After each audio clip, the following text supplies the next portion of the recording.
बड़ी मात्रा में माताएं बहनों का दर्शन कर रहा हूं।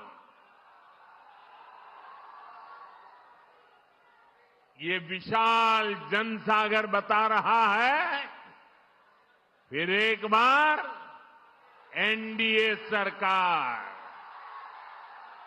फिर एक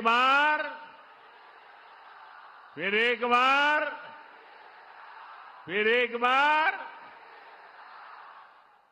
बिहार में फिर से सुशासन सरकार।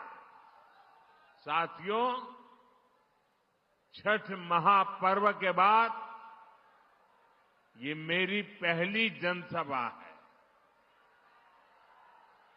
छठ महापर्व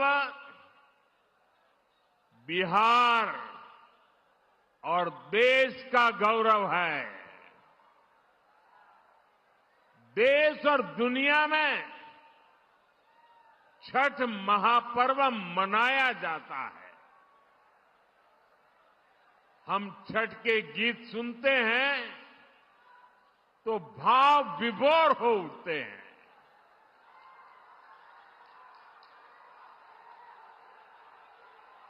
छठी मैया की पूजा में मां की भक्ति है। छठी मैया की पूजा में समता, ममता और सामाजिक समरसता है। छठी मैया की पूजा ये हमारी साझी विरासत का उत्सव भी है और इसलिए हमारी सरकार का प्रयास है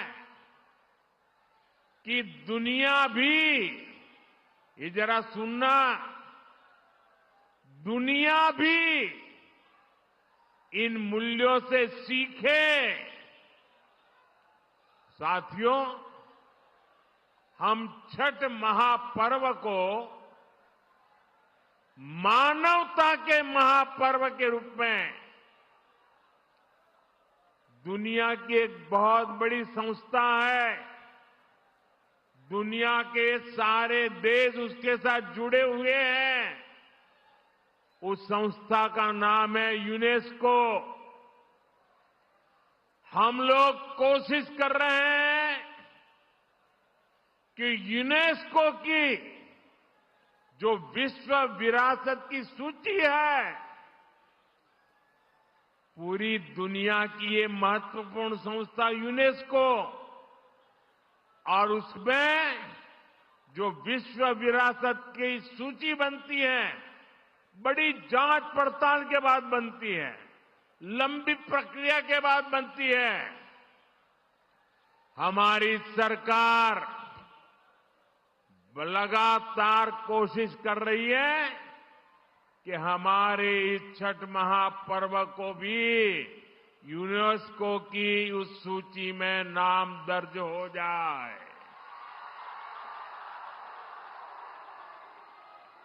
मुझे बताइए, हर बिहारी को गर्व होगा कि नहीं होगा?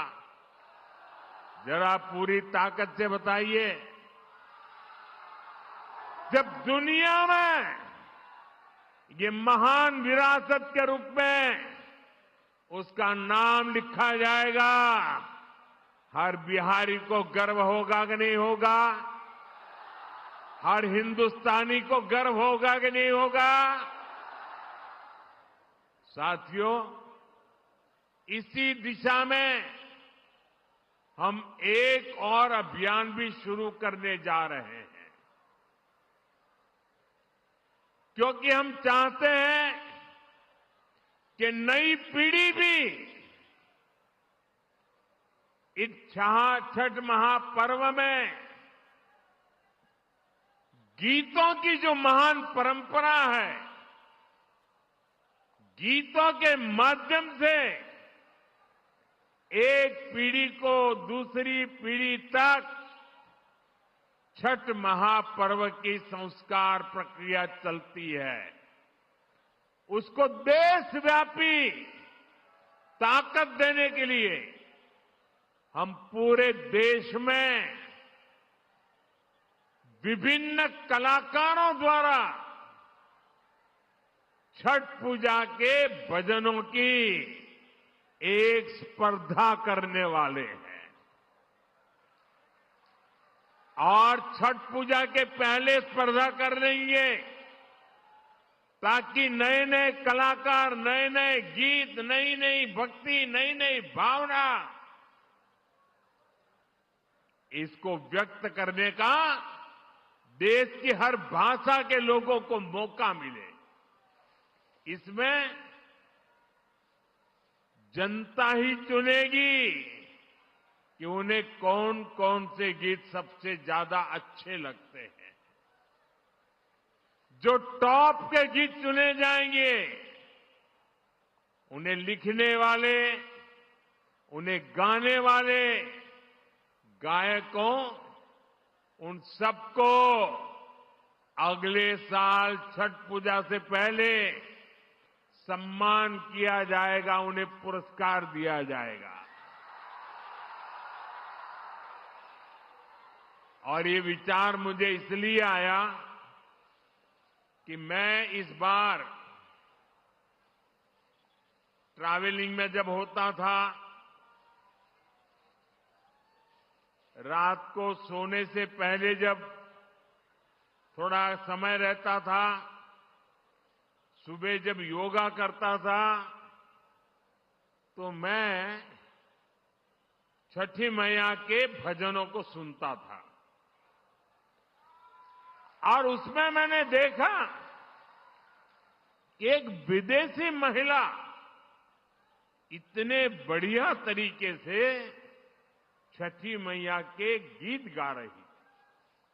मैंने एक नागालैंड की बेटी को देखा,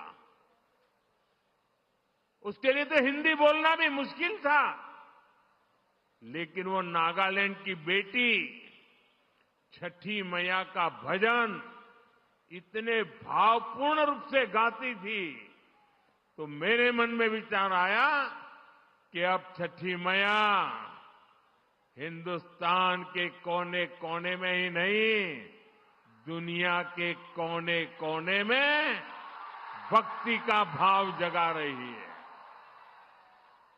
और इसमें से ये अभियान करने का विचार मेरे मन में पैदा हुआ।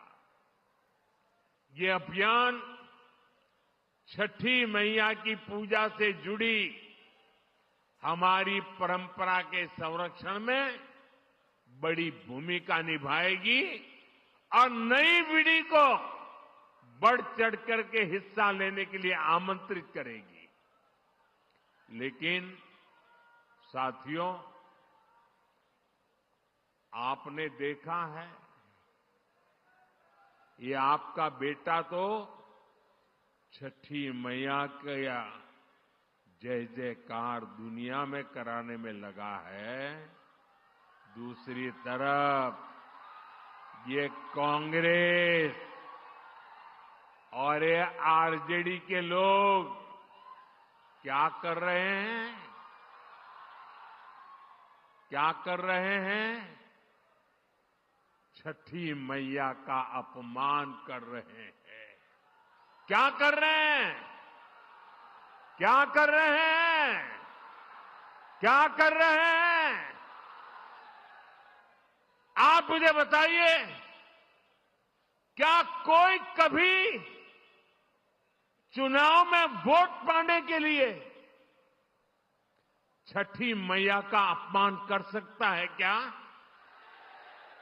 क्या ऐसा अपमान बिहार सहन करेगा क्या? क्या ऐसा अपमान हिंदुस्तान सहन करेगा क्या? क्या मेरी माताएं जो निर्जला उपवास करती है, क्या वो सहन करेगी क्या? आरजेडी कांग्रेस के लिए कैसी बेशर्मी से बोल रहे हैं। उनके लिए तो छठी मैया की पूजा एक ड्रामा है, नौटंकी है। आप उनकी बातों से सहमत है क्या? ऐसे लोगों को सजा दोगे कि नहीं दोगे?